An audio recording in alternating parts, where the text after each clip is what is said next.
الحمد للہ رب العالمین، الصلاة والسلام علی سید الانبیاء والمرسلین وعلی آلہ الطیبین الطاہرین واصحابہ الراشدین المہدیین، اما بعد فاعوذ باللہ من الشیطان الرجیم، بسم اللہ الرحمن الرحیم۔ ان اللہ یحب الذین یقاتلون فی سبیلہ صفا صفا کأنہم بنیان مرصوص۔ صدق اللہ مولانا العظیم۔ ان اللہ وملائکتہ یصلون علی النبی یا ایہا الذین آمنوا صلوا علیہ وسلموا تسلیما۔ السلام برادران اسلام، اللہ پاک کا بے پناہ شکر ہے جس نے ہمیں یہ برکتوں والا، سعادتوں والا دن عطا فرمایا ہے۔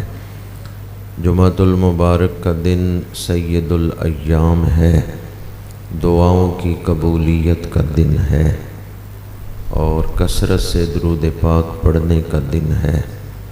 جس نے شرعی آداب کے ساتھ نماز جمعۃ المبارک ادا کر لی، پچھلے ہفتے کے صغیرہ گناہوں کو اللہ معاف فرما دیتا ہے۔ تو یہ گناہوں کی بخشش کا دن ہے۔ مساجد کے دروازوں پہ فرشتے کھڑے ہیں اور بارگاہ ذوالجلال میں حاضر ہونے والوں کی لسٹیں تیار ہو رہی ہیں۔ دعا ہے کہ خالق کائنات آج کے دن نازل ہونے والی رحمتیں ہم سب کو عطا فرمائے۔ خطبہ کے دوران میں نے سورہ صف آیت نمبر 4 تلاوت کرنے کا شرف حاصل کیا ہے۔ گزشتہ دنوں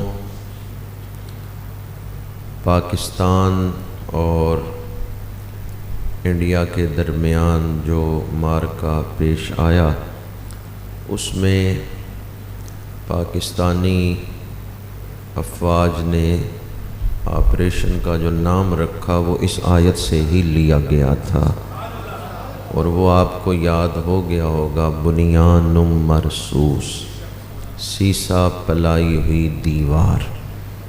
تو آج چند گھڑیاں اس آیت مبارکہ کی روشنی میں گفتگو کر رہا ہوں۔ اللہ پاک حق گوئی کی توفیق عطا فرمائے۔ وہ آدمی بڑا خوش نصیب ہے جس کے دل میں اللہ کی محبت ہے۔ جو اللہ سے محبت کرتا ہے وہ بڑا خوش نصیب ہے، پر وہ کتنا خوش نصیب ہے جس سے خود خدا محبت کرتا ہے۔ اس آیت میں ان خوش نصیبوں کا ذکر ہے جو اللہ کے محبوب ہیں، جنہیں اللہ پسند کرتا ہے، جن سے اللہ محبت کرتا ہے۔ ہمیں اپنی زندگی کا مقصد یہ بنانا چاہیے کہ نفس راضی ہو یا نہ ہو، کوئی اور راضی ہو یا نہ ہو، اللہ اور اس کا رسول ہم پہ راضی ہوں۔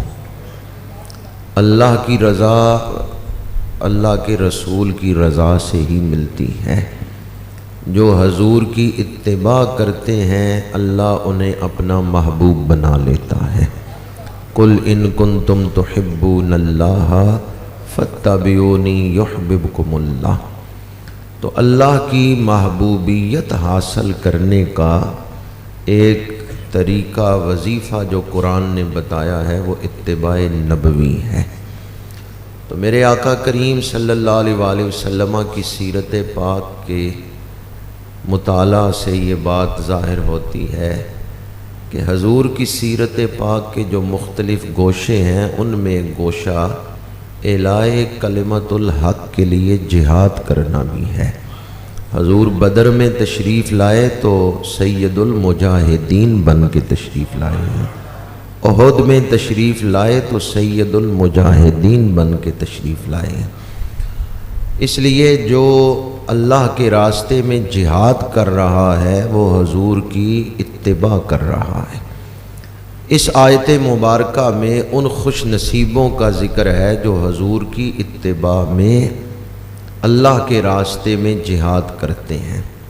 فرمایا ان اللہ یحب الذین یقاتلون، بے شک اللہ محبت فرماتا ہے ان لوگوں سے جو قتال کرتے ہیں، جو جہاد کرتے ہیں۔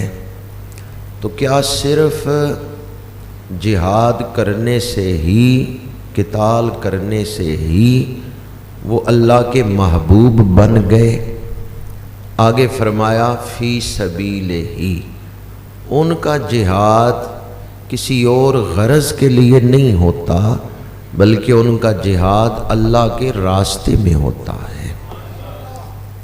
ان کے لیے زمین کا کوئی ٹکڑا اہمیت نہیں رکھتا بلکہ اللہ کے نام کی سربلندی، احقاق حق۔ پہلی چیز جو اس آیت میں بیان کی گئی ہے، یقاتلون، اللہ ان سے محبت کرتا ہے جو جان کو خطروں میں ڈالتے ہیں۔ تو خطرے میں جان کو ڈالنا، میدان قتال میں اترنا، یہ پہلی چیز ہے جس سے وہ اللہ کے محبوب بن رہے ہیں۔ محبت کو سمجھنا ہے تو ناسے خود محبت کر، کنارے سے کبھی اندازہ طوفان نہیں ہوتا۔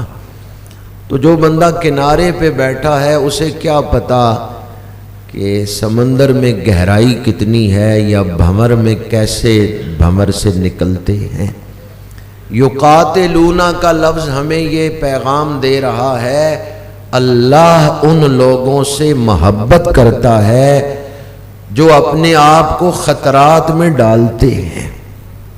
لیکن کس لیے؟ ان کی غرض کیا ہے؟ کیوں وہ اپنے آپ کو خطرات میں ڈال رہے ہیں؟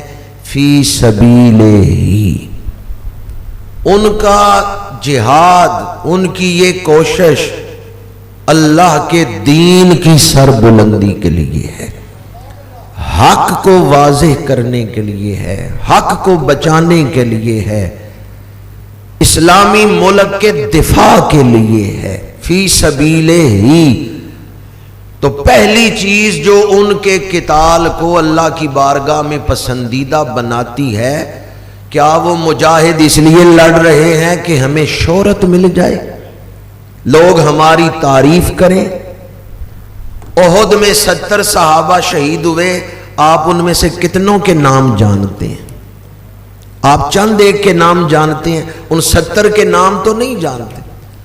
کتنے شہید ایسے ہیں جو گمنامی میں ہیں پر ان کی شہادت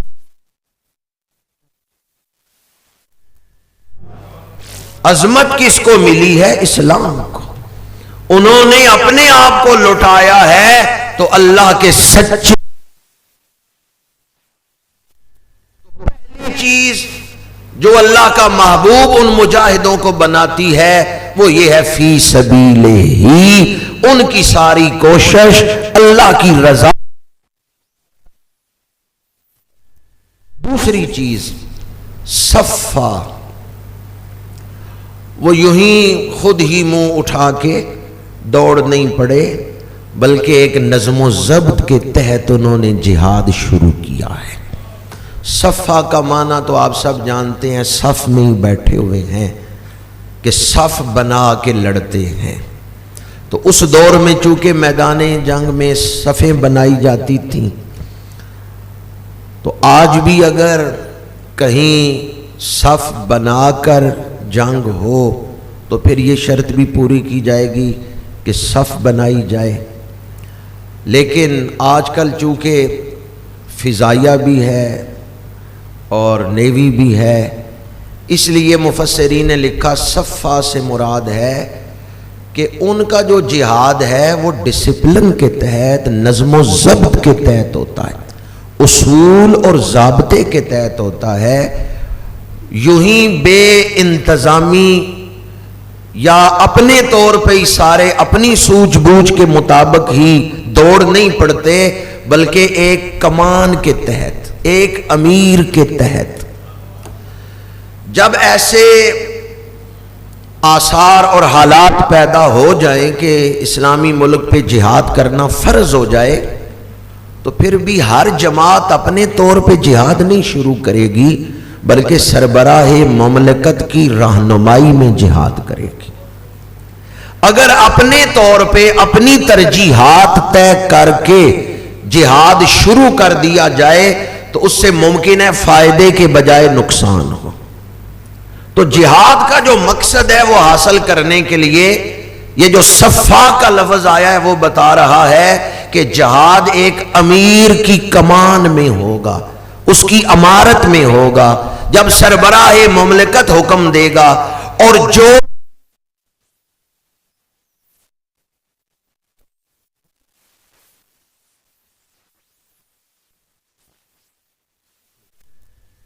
میں نظم و ضبط، دو چیزیں ہو گئیں، ایک تو فی سبیل ہی اور دوسرا نظم و ضبط۔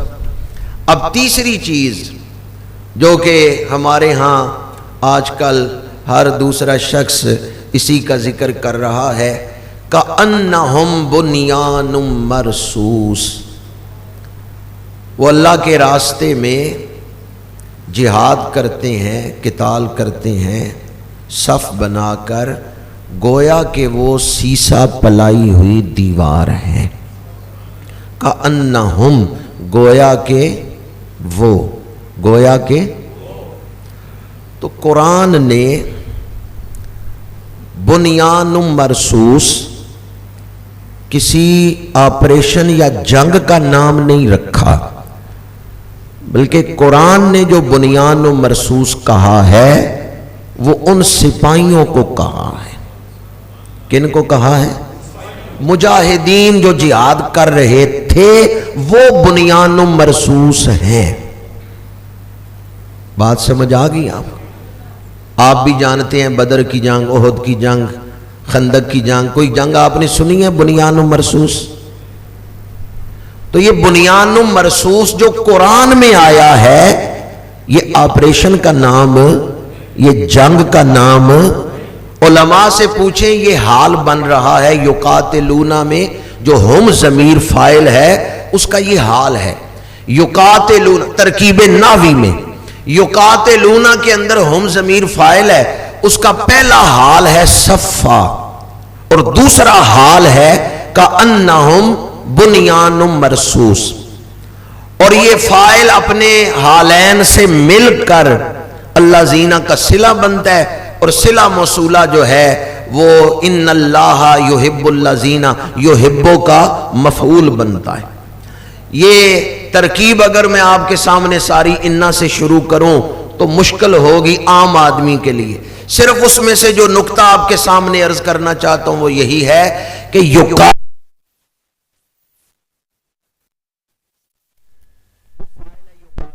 کا، اور اس کا ایک حال ہے صفا، کہ وہ اس حال میں جنگ کرتے ہیں کہ نظم و ضبط کے ساتھ صف بنا کے، اور دوسرا حال ہے کأنہم بنیان مرصوص، کہ وہ آپس میں سیسا پلائی ہوئی دیوار ہے۔ تو اس ترکیب نحوی سے پتہ چلتا ہے کہ بنیان مرصوص یہ جنگ کا نام تھا یا سپاہیوں کی حالت بیان ہوئی ہے، مجاہدین کی کیفیت بیان ہوئی ہے کہ وہ مجاہد ایسے تھے ان کے دل آپس میں جڑے ہوئے تھے، چونکہ مقصد ایک تھا۔ جب مقصد ایک ہے تو وہ آپس میں یوں جڑے ہوئے ہیں، آپس میں کوئی اختلاف نہیں ہے، منتشر نہیں ہے، بلکہ سب مل کے اللہ کے دین کی سر بلندی کے لیے کوشش کر رہے ہیں۔ اس کی تشریح تو میں بعد میں آپ کے سامنے کروں گا کہ یہ جو حال بنا ہے اس کا تقاضا کیا ہے۔ ابھی تو آپ کے سامنے پہلے یہ نقطہ عرض کرنا چاہتا ہوں کہ جو کچھ پچھلے دنوں رونما ہوا ہے اور یہ آپریشن کا نام رکھا گیا ہے بنیان مرصوص، ٹھیک ہے، نام رکھنا بھی درست ہے کہ جو اس میں لڑ رہے ہیں وہ بنیان مرصوص ہیں، اس نیت سے انہوں نے نام رکھا، لیکن میں نے ترکیب تو کیا کہ قرآن پاک میں یہ کس معنی میں آیا ہے۔ ویسے اگر آپ نے آپریشن کا نام رکھا ہے تو ٹھیک ہے کہ جو اس میں مجاہد ہیں وہ بنیان مرصوص ہیں۔ یہ جو حملہ ہوا ہے، جو ہم نے جواب دیا ہے، ابتدا تو انڈیا نے کی ہے، ابتدا تو ان ہندوؤں نے کی ہے، انہوں نے پہلے ہم پر حملہ کیا ہے۔ پاکستان نے بڑے تحمل کا اظہار کیا ہے اور فوراً بھی جواب نہیں دیا، بڑے تحمل کا اظہار کیا ہے۔ عالمی سطح پر اس وقت پاکستان کا جو اخلاقی مورال ہے وہ بھی بڑا بلند ہے کہ پاکستان نے جنگ کی ابتدا بھی نہیں کی اور حملے کے بعد بھی تحمل کا اظہار کیا ہے۔ یہ جو تحمل ہے اور سوچ سمجھ کے فیصلہ کرنا ہے، یا ٹھہراؤ ہے طبیعت کا، یا برداشت ہے، یہ کمزوری نہیں ہوتی بلکہ یہ بھی سمجھداری ہے، یہ بھی طاقت ہے۔ تو ہم نے جو جواب دیا وہ کس تاریخ کو تھا؟ 10 تاریخ۔ بنیان مرصوص کے اندر جو حرف ہیں وہ 10 ہیں۔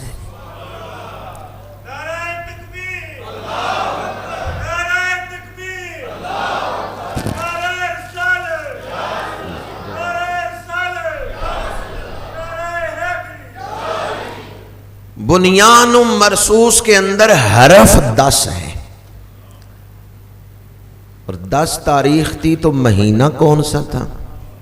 5واں، اور بنیان مرصوص کے اندر نقطے 5 ہیں۔ سورہ صف کی آیت نمبر 4 ہے، اور پاکستان اور انڈیا کی یہ چوتھی ہی جنگ ہے، چوتھا ہی حملہ ہے جس کا جواب پاکستان دے رہا ہے۔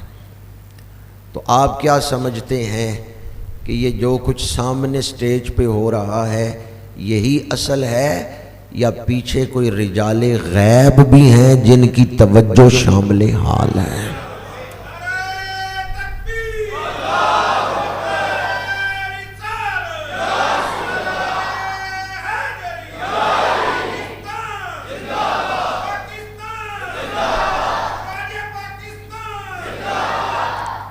پاکستان کا مطلب کیا؟ دستور ریاست کیا ہوگا؟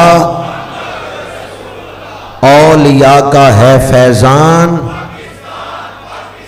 ہم تو صرف سامنے کے حالات ہی دیکھ رہے ہیں، پر یہ جو نام رکھا گیا اور پھر اس تاریخ کو حملہ ہو رہا ہے کہ اس تاریخ کو دیکھیں اور بنیان مرصوص کے حرفوں کو دیکھیں تو یہاں حرف 10 ہیں، وہاں تاریخ 10 ہے، یہاں نقطے 5 ہیں، وہاں مہینہ 5واں ہے۔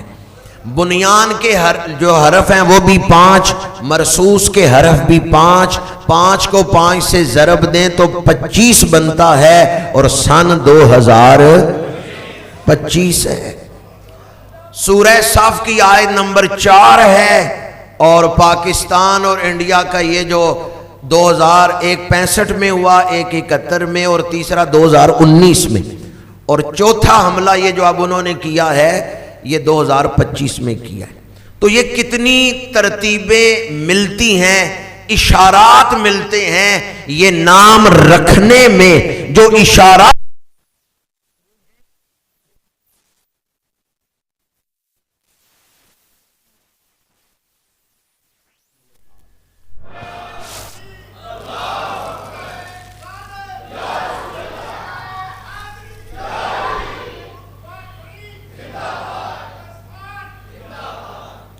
اللہ اور اس کے رسول کی مدد شامل حال ہے، ہم تنہا نہیں ہیں۔ یہ بات میں کئی دفعہ کہہ چکا ہوں اور دہرا رہا ہوں، ہمیں پاکستان سے محبت ہے تو اس وجہ سے ہے کہ یہ دین کی بنیاد پہ قائم ہوا ہے۔ ہمیں پاکستان سے محبت ہے تو اس لیے ہے کہ یہ اسلامی ملک ہے، اور اس کے لیے جو لڑ رہے ہیں، اس کے دفاع میں، اس ملک کو قائم رکھنے کے لیے، وہ رسول اللہ کے دین کی سربلندی کے لیے لڑ رہے ہیں۔ اس لیے جو محاذ پہ ہیں ہم ان کی عظمت کو بھی سلام پیش کرتے ہیں۔ جس کسی نے اس دفاع میں بنیان و مرصوص میں کسی بھی حوالے سے مثبت حصہ ڈالا ہے، میں ان سب کی عظمت کو خراج تحسین پیش کرتا ہوں۔ نام رکھا گیا بنیان و مرصوص، سیسا پلائی ہوئی دیوار۔ تو کیا ہم 10 مئی کو ہی بنیان و مرصوص تھے، یا ہمیں ضرورت تھی کہ ہم اس دن بنیان و مرصوص بنے، یا جنگ کے علاوہ بھی اسلامی معاشرے کو بنیان و مرصوص ہونا چاہیے؟ تو دوسری بات جو آپ کے سامنے عرض کر رہا ہوں، بنیان و مرصوص کو ایک آپریشن کا صرف نعرہ نہ بنائیں، بلکہ اسے تحریک بنا کر قوم کے کردار کی تعمیر کریں۔ اسے 1-2 دن کے لیے وقتی نعرہ نہ بنائیں کہ ہم صرف فلاں دن بنیان و مرصوص تھے، ہم تو آج سے یہ تحریک شروع کرتے ہیں کہ ہم اپنے گھروں میں بھی اتفاق سے رہیں گے، اپنے معاشرے میں بھی باہمی صلح اور اتفاق کے ساتھ رہیں گے، اور اگر کبھی دشمن نے حملہ کیا تو بنیان و مرصوص بن کے اس کا سامنا کریں گے۔ یہ وقتی نعرہ نہیں ہے، بلکہ یہ تو اسلامی معاشرے کی مستقل ضرورت ہے۔ اس لیے لفظ بنیان و مرصوص کو اپنے مزاج کے اندر اتاریں، اسے اپنے اندر اتارنے کی ضرورت ہے۔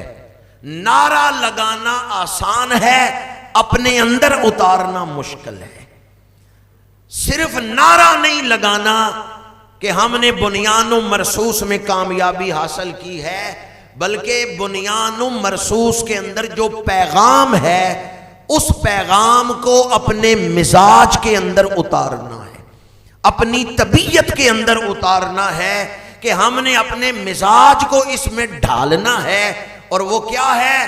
آپس میں ایک دوسرے سے محبت، نفرتیں مٹا کے محبتیں پھیلانے کا موقع ہے۔ قوم بننے کی ضرورت ہے۔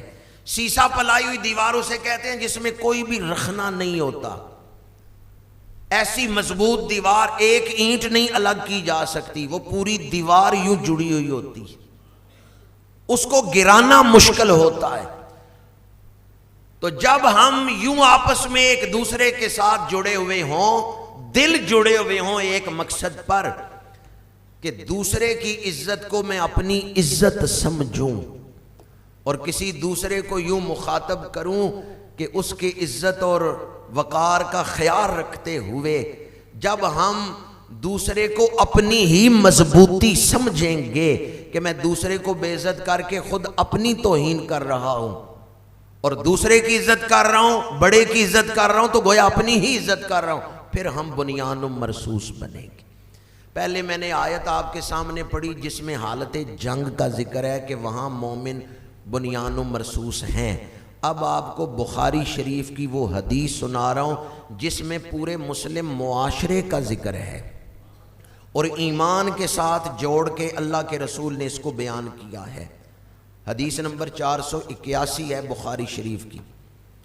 ان المؤمن للمؤمن کالبنیان، بے شک مومن کے لیے ایک عمارت کی طرح ہے، یشد بعضہ بعضا، جس کا ایک حصہ دوسرے حصے کو مضبوط بناتا ہے، وشبک اصابعہ، اور پھر حضور نے اپنی انگشت ہائے مبارک کو ملا کر جوڑ کر دکھایا۔ اس کی بہت ساری تشریحات ہیں۔ پہلی تشریح تو میں یہ عرض کر رہا ہوں، ان المؤمن للمؤمن کالبنیان، اس میں حالت جنگ کا ذکر نہیں ہے، بلکہ اس میں ذکر یہ ہے کہ ایک مومن دوسرے مومن کے لیے عمارت کی طرح ہے۔ ایمان باہمی الفت پیدا کرتا ہے، ایمان دلوں میں باہمی لگاؤ پیدا کر دیتا ہے. جس دل میں ایمان ہے اس دل میں دوسروں کے لیے محبت ہے، وسعت قلبی. اس دل میں انکباز اور گھٹن نہیں ہوتی، بلکہ اس کے سینے میں وسعت ہوتی ہے، اس کے دل میں فراغی ہوتی ہے. ان المؤمن للمؤمن کالبنیان، یہ الفاظ بتا رہے ہیں کہ ایمان جس دل میں ہوگا اس دل میں دوسروں کے لیے نرمی ہوگی، محبت ہوگی، وسعت ہوگی. آگے فرمایا یشد بعضہ بعضا، جس طرح عمارت کا ایک حصہ دوسرے حصے کو مضبوط کرتا ہے تو مومن بھی ایک دوسرے کے لیے مضبوطی کا باعث بنتے ہیں. کمزوری کا باعث یا مضبوطی کا باعث؟ مومن بھی آپس میں ایک دوسرے کے لیے مضبوطی کا باعث بنتے. اگر ایک انگلی ماریں تو وہ طاقت نہیں ہوگی اگر یہ پانچوں انگلیاں ملا کے ماریں. یہ انگلی مارنے کو مکہ کہیں گے، لیکن یہ اگر یہ پانچ مل جائیں تو یشد بعضہ بعضا، جب وہ آپس میں مل جائیں گے ایک دوسرے کو مضبوط کریں گے. باہمی اتفاق سے دوسرے کا ہی فائدہ نہیں، اپنا بھی فائدہ. دانت کو درد ہے تو دانت چل کے جاتا ہے ڈاکٹر کے پاس یا پیر چل کے جاتے ہیں؟ پیر اپنے لیے جا رہے ہیں چل کے یا دانت کے لیے؟ دانت کے لیے. جب ڈاکٹر کے پاس پہنچ گئے تو اب دانت بتاتا ہے یا زبان بتاتی ہے؟ زبان کہتی ہے مجھے تکلیف ہے یا دانت کو تکلیف؟ ڈاکٹر نے دوائی دی تو پکڑتا کون ہے، دانت یا ہاتھ؟ اب یہ سارے اعضاء دوسرے کی مدد کر رہے ہیں یا نہیں کر رہے؟ اگر پیر کہیں دانت تجھے تکلیف ہے تو ہی جا، میں کیوں جاؤں ڈاکٹر کے پاس؟ زبان کہے اے دانت تجھے تکلیف ہے تو ہی بیان کر، میں کیوں بیان کروں؟ درد دانت کو ہے لیکن پیر چل کے گئے، زبان نے بیان کیا اور ہاتھوں نے دوائی پکڑی اور منہ میں ڈالی. اعضاء ایک دوسرے سے تعاون کر رہے ہیں تو تب یہ جسم کا نظام چل رہا ہے. ایک حدیث پاک میں جسم کے ساتھ بھی مومنوں کی باہمی محبت کو بیان کیا گیا ہے. تو جس طرح جسمانی اعضاء آپس میں نہیں لڑتے، وہ کہ تجھے درد ہے تو میں کیوں جاؤں ڈاکٹر کے پاس، یا میں کیوں تعاون کروں، یا میں تجھ سے افضل ہوں اعلیٰ ہوں مجھے کیا ضرورت ہے، نہیں، وہ ایک دوسرے کے ساتھ تعاون کر رہے ہیں تو جسم کا یہ نظام چل رہا ہے. اسی طرح معاشرہ وہی مضبوط ہوتا ہے جس میں لوگ آپس میں ایک دوسرے کے ساتھ تعاون کرنے والے ہوں، ایک دوسرے کے کام آنے والے ہوں. ایک اور حدیث پاک اس موضوع پر آپ کے سامنے بیان کر رہا ہوں، اور یہ حدیث متفق علیہ ہے، بخاری شریف اور مسلم شریف دونوں کے اندر موجود. المسلم اخو المسلم، مسلمان مسلمان کا بھائی ہے. لا یظلمہ ولا یسلمہ، نہ وہ مسلمان پر ظلم کرتا ہے اور نہ اسے ظلم کے سپرد کرتا ہے، نہ خود ظلم کرتا ہے اور نہ کسی ظالم کے حوالے کرتا ہے. وہ اس پر ظلم کرتا بھی نہیں اور کسی کو ظلم کرنے بھی نہیں دیتا.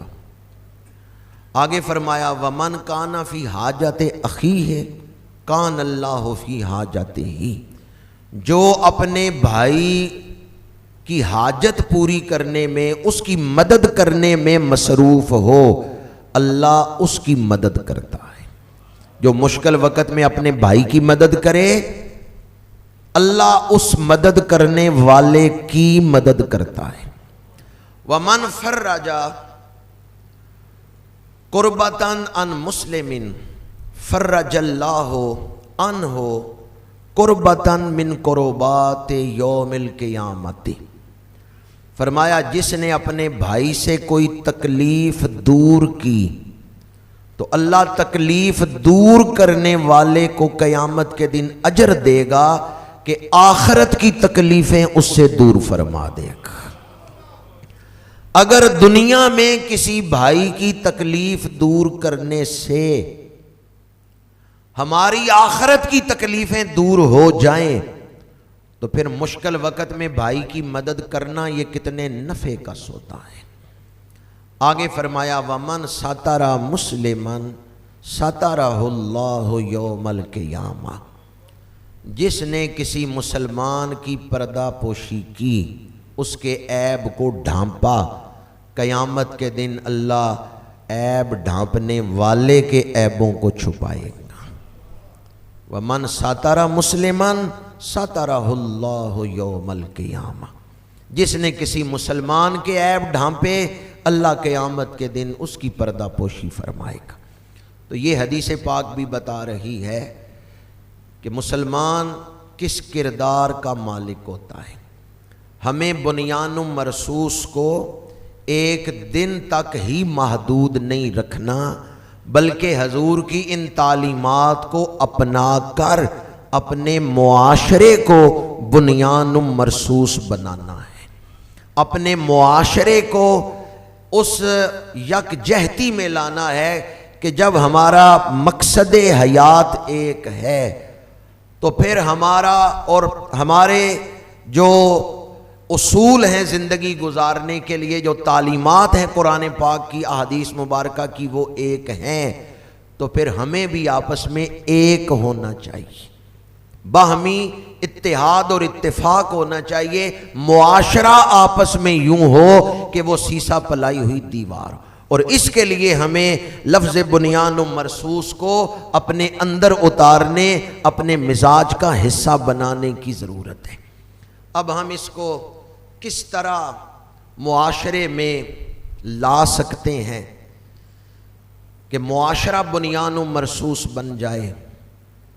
اس کے لیے پہلی بات تو یہ ہے کہ جب بھی آپ کسی کو مخاطب کریں تو اچھے انداز میں مخاطب کریں کہ جس کو آپ بلا رہے ہیں اس کے دل میں آپ کے لیے نفرت پیدا نہ ہو، بلکہ وہ شوق سے آپ کی طرف متوجہ ہوں۔ قرآن پاک پڑھ کے دیکھیں، حضرت ابراہیم علیہ السلام، حضرت یعقوب علیہ السلام اپنے بیٹوں کو بلاتے ہیں تو یا بنیا کہہ کے، اے میرے بیٹے، اے میرے بچے، کتنا پیار ہے۔ حضرت یعقوب نے بلایا حضرت یوسف کو تو فرمایا یا بنیا، اے میرے بیٹے۔ اور ہمارے ہاں بعض جگہوں پہ دیکھا گیا باپ بلاتا ہے بیٹے کو تو او گدھے کہہ کر، او ڈنگر، یا کوئی ایسا لفظ جس سے اولاد کے دل میں سختی پیدا ہوتی۔ چاہے کوئی آپ سے چھوٹا ہے اسے بھی بلائیں تو اس پیار سے بلائیں کہ اس کا دل آپ کے ساتھ جڑ جائے، محبت کے ساتھ۔ سب سے پہلے جو تعارف ہوتا ہے وہ مخاطب کرنے سے ہی ہوتا ہے۔ تو مخاطب کرنے میں قرآن پاک نے تو ہمیں واضح حکم دیا سورہ حجرات میں کہ برے ناموں سے پکارنا یہ جائز نہیں ہے۔ کوئی لنگڑا ہے تو کہنا او لنگڑے، اس کو فسق کہا ہے قرآن پاک نے، یہ گناہ ہے۔ ایسے نام رکھنا، برے نام رکھنا، قرآن پاک نے اس کو گناہ کہا۔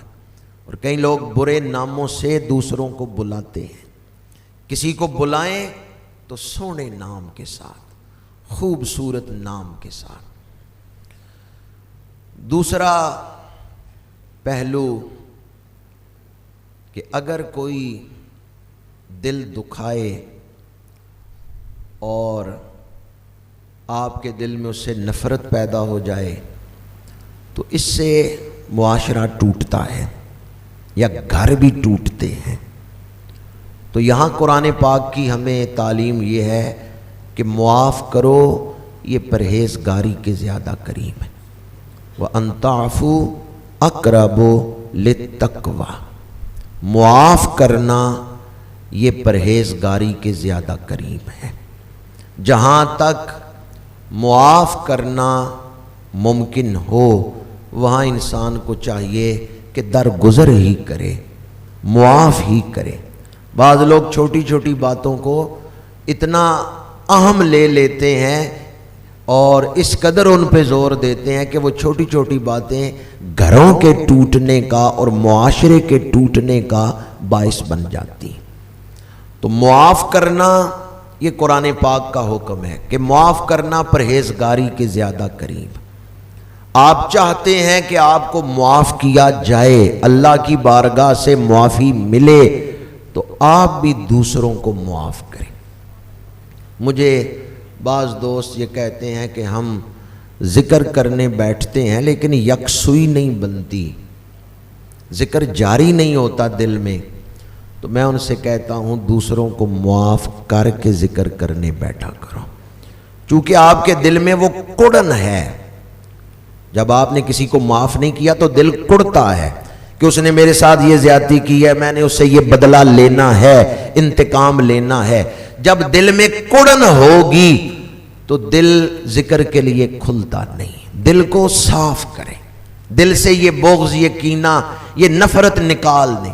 دل کو صاف کرنے کے لیے آپ معاف کر دیں دوسروں کو، پھر ذکر کرنے بیٹھیں. اگر پھر بھی ذکر جاری نہ ہو، پھر بھی دل اس طرف نہ آئے، یکسوئی پیدا نہ ہو کہ حضوری کی کیفیت نصیب ہو، تو دعا مانگیں یا اللہ میری وجہ سے اگر کسی کا دل دکھا ہوا ہے تو مجھے بھی اس سے معافی لے دے، میری طرف سے بھی دوسروں کا دل صاف ہو جائے. سمجھ آ گئی بات؟ ضروری تو نہیں دوسروں نے آپ کا دل دکھایا ہو، آپ بھی تو دکھا سکتے ہیں. تو اس لیے یہ عرض کریں یا اللہ میری طرف سے اگر کسی دوسرے پر زیادتی ہو گئی ہے، اگر کسی دوسرے کا دل میری طرف سے دکھا ہے تو تو اس کے دل میں میری محبت ڈال دے. اس پر آپ کو ایک حدیث پاک سنا رہا ہوں.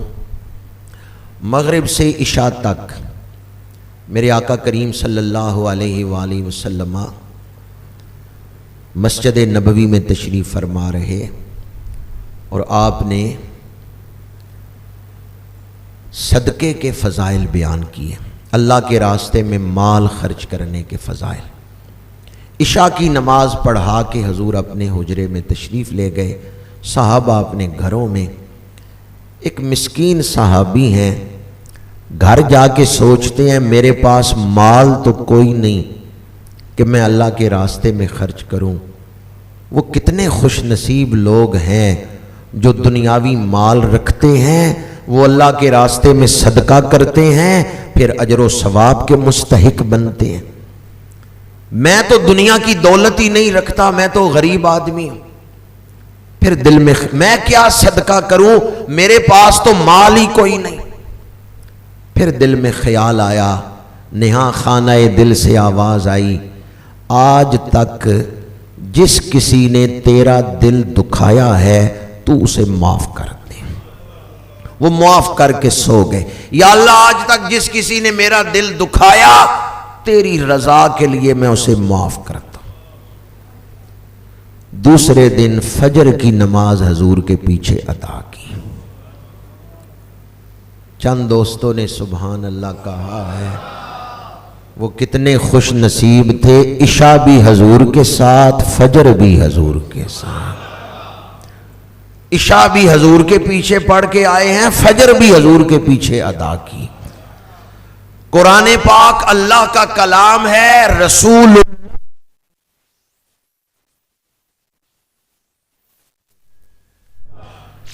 فجر کی نماز سے حضور فارغ ہوئے. وہ جنہوں نے لوگوں کو معاف کیا تھا وہ بھی پیچھے صف میں موجود ہیں. حضور نماز سے فارغ ہوئے، چہرہ اقدس صحابہ کی طرف کر کے تشریف فرما ہوئے. تو وہ جنہوں نے معافی دی تھی نا، ان کی طرف متوجہ ہو کے حضور نے فرمایا کل رات کون سا صدقہ کر کے آئے ہو کہ ساتوں آسمانوں میں دھوم مچی ہوئی ہے.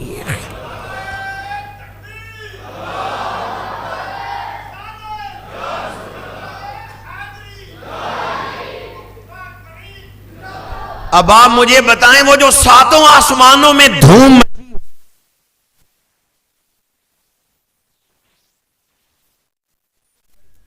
وہ مالی صدقے کی وجہ سے یا معاف کرنے کی وجہ سے؟ آپ بھی حوصلہ کر سکتے.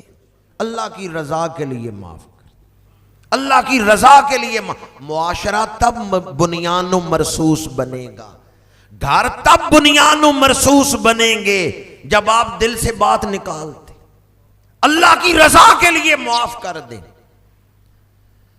اللہ کی رضا کے لیے معاف کرنے والا کبھی گھاٹے میں نہیں رہے گا، کبھی نقصان میں نہیں رہے گا۔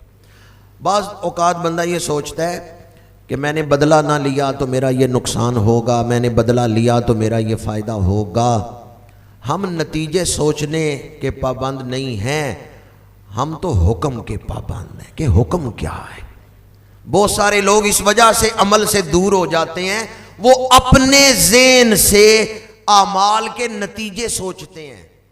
تو ہمیں حکم دیکھنا چاہیے کہ ہمارے لیے حکم کیا ہے۔ اور اس کے لیے ایک مثال میں اکثر دیتا ہوں، استاد شاگرد بیٹھے ہوئے تھے، کلاس کو پڑھا رہے تھے، ایک آدمی آیا، اس نے کہا، باہر اونٹ تھا، تو استادوں نے شاگردوں سے کہا کہ اونٹ کو مدرسے کی چھت پہ چڑھاؤ۔ سارے اس شاگرد ہنسنے لگے، ایک شاگرد اٹھ کے چلا گیا، اونٹ کی لگام پکڑ کے کھینچنے لگا۔ تو استادوں نے باقی شاگردوں سے کہا تم کیوں نہیں گئے؟ انہوں نے کہا جی اونٹ تو سیڑھیاں نہیں چڑھ سکتا، آپ نے کہا اونٹ چھت پہ چڑھائیں، اونٹ تو چڑھتا ہی نہیں چھت پہ، ہم اس لیے ہنس رہے ہیں اور ہم اس لیے نہیں گئے۔ تو استادوں نے کہا وہ جو ایک گیا ہے وہ کیوں گیا ہے، اسے بلاؤ۔ وہ آیا، تو استادوں نے پوچھا اونٹ تو چھت پہ چڑھتا نہیں، تو کیوں گیا چڑھانے کے لیے؟ اس نے کہا جی میں نے اپنی عقل کو نہیں دیکھا، آپ کے حکم کو دیکھا ہے۔ باقی اونٹ چھت پہ چڑھے نہ چڑھے کوشش کرنا میرا کام، چونکہ حکم میرے استادوں نے دیا ہے۔ اللہ اور اس کے رسول کا حکم ہماری طبیعت کے خلاف ہو سکتا ہے، ہماری بھلائی کے خلاف نہیں ہو سکتا۔ پہلے ہی اپنے ذہن سے ہی نتیجے نہ نکال لیں کہ میں یہ کام کروں گا تو یہ نتیجہ ہوگا۔ آپ یہ دیکھیں ہمیں حکم کیا ملا ہے، ہم کس حکم کے پابند ہیں۔ اگر آپ اس کو اپنا لیں گے تو گھر بھی بنیان و مرصوص بن جائیں گے، معاشرہ بھی بنیان و مرصوص بن جائے گا، اور قوم اور فوج بھی آپس میں بنیان و مرصوص بن جائیں گے۔ اس موقع پر میں یہ بات بھی عرض کرنا چاہتا ہوں، تشریح میں نہیں جاؤں گا، کہ پاکستان ہے تو ہم سب ہیں۔ ہماری کئی جماعتیں ایسی ہیں جن کے نام کے اندر پاکستان کا نام موجود ہے، لیکن وہ وفاج پاکستان کے خلاف بیان دے رہے ہیں، وہ قوم کے ساتھ کھڑے ہی نہیں ہیں۔ تو بھائی پاکستان ہے تو آپ سب ہیں۔ پاکستان کی سلامتی کو اپنی جماعت کے مشن پر ترجیح دیں گے تو پھر آپ بنیان و مرصوص بن سکیں گے۔ بھائی گھر کے اندر لڑ لیں کوئی بات نہیں، لیکن کوئی دشمن گھر کے اندر آ کے بھائیوں کو مارنا چاہے تو آپس میں وہ اکٹھے ہوں گے یا دشمن کے سامنے ایک بھائی دوسرے بھائی کا مذاق اڑائے گا؟ تو یہ وقت ہے بنیان و مرصوص بننے کا۔ میری گفتگو مکمل ہو گئی، میں نے بنیان و مرصوص کے حوالے سے چند معاشرتی تعلیمات آپ کے سامنے بیان کی۔ ہمارا تو دین ہی ہمیں بنیان و مرصوص بناتا ہے۔ اگر ہم غور کریں، ابھی ہم صف میں کھڑے ہوں گے تو سارے اکٹھے نماز پڑھیں گے ایک امام کے پیچھے، وہ اللہ اکبر کہیں گے تو ہم نماز شروع کریں گے، وہ اللہ اکبر کہیں گے تو ان کے پیچھے ہم رکوع میں جائیں گے۔ تو اس کا مطلب کیا ہے کہ اللہ کی بندگی میں ہم سارے حج کے لیے دنیا بھر سے مسلمان آ رہے ہیں، افریقہ سے بھی، یورپ سے بھی، امریکہ سے بھی، ایشیا سے بھی، تو سارے وکھرے وکھرے اپنے روایتی لباس پہن کے جا رہے ہیں، یہ ایک ہی جیسا لباس احرام۔ 40 لاکھ حاجی ہیں، لباس سب کا ایک جیسا ہے۔ گویا حج بھی ہماری اجتماعیت کا اظہار ہے کہ ہم بنیان و مرصوص ہیں، ہم آپس میں متحد ہیں، ہمارا آپس میں جو خونی رشتہ ہے اس سے زیادہ ہمارا دینی رشتہ اہمیت رکھتا ہے۔ گفتگو تو میری مکمل ہو گئی، لیکن میں ایک بات آپ کو یاد دلانا چاہتا ہوں۔ غالباً 2 سال پہلے یا 2.5 سال پہلے جب اس گناہگار کو عمرہ کی سعادت نصیب ہوئی اور عمرہ سے واپس آیا تو میں نے آپ کے سامنے یہ وظیفہ بیان کیا تھا کہ مدینہ منورہ میں ایک عرب شیخ سے حاضری نصیب ہوئی تو انہوں نے فرمایا کہ پاکستان میں تمہارے جو شیوخ کے ساتھ تعلق ہیں ان کو پیغام دے دو کہ پاکستانی یا لطیفوں کا ورد کریں، یا اللہ یا لطیف، اے اللہ اے نرمی کرنے والے۔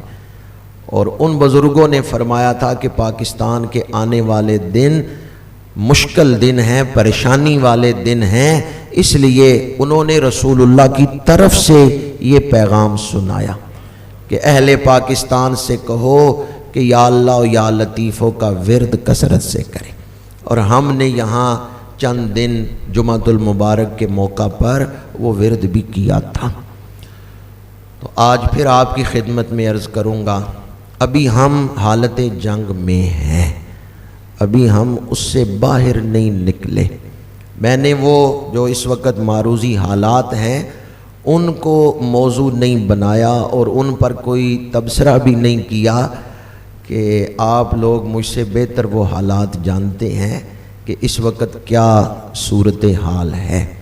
ابھی ہم جنگ سے باہر نہیں نکلے، ابھی بہت سارے ایسے معاملات ہیں جن میں ہمیں مستعد رہنے کی ضرورت ہے، اور کوئی اس غلط فہمی میں مبتلا نہ ہو کہ ہم اپنے قوت بازو سے بڑی طاقت رکھتے ہیں۔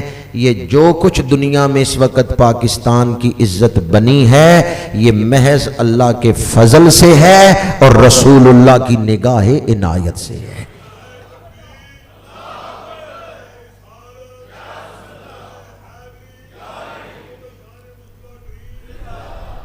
آپ نے اس بات پر نعرہ بلند کیا اور تائید کی کہ پاکستان کو جو بھی عزت ملی ہے وہ اللہ کے فضل سے ہے، تو اس لیے اللہ کا نام مجاہدانہ انداز میں شکرانے کے جذبات میں ڈوب کر لے۔ نعرہ تکبیر، نعرہ تکبیر۔ فی سبیل ہی کا جو لفظ تھا کہ مومنوں کی وہ ساری کوشش اللہ کے راستے میں ہے، اس بات کو بھی پیش نظر رکھتے ہوئے کہ ہمارے جو مجاہد شہید ہوئے یا جنہوں نے اس بنیان و مرصوص میں حصہ لیا ان سب کا مقصد کیا ہے؟ نعرہ تکبیر، نعرہ رسالت، نعرہ تحقیق، نعرہ حیدری، غلامی رسول میں، غلامی رسول میں، الجہاد، الجہاد۔ ابھی ہم حالت جہاد میں ہیں، اس لیے ہمہ وقت تیار رہیں اور ہمیشہ رب کی بارگاہ میں سر جھکا کے دعا مانگتے رہیں کہ پہلے جو عزت ملی وہ بھی تیری عطا سے تھی اور آئندہ جو عزت ملے گی وہ بھی محض تیرے فضل سے ہے۔ الجہاد، الجہاد، الجہاد، الجہاد کی محمد سے وفا تو نے تو ہم تیرے ہیں، یہ جہاں چیز ہے کیا لوح و قلم تیرے ہیں۔ وآخر دعوانا ان الحمد للہ رب العالمین۔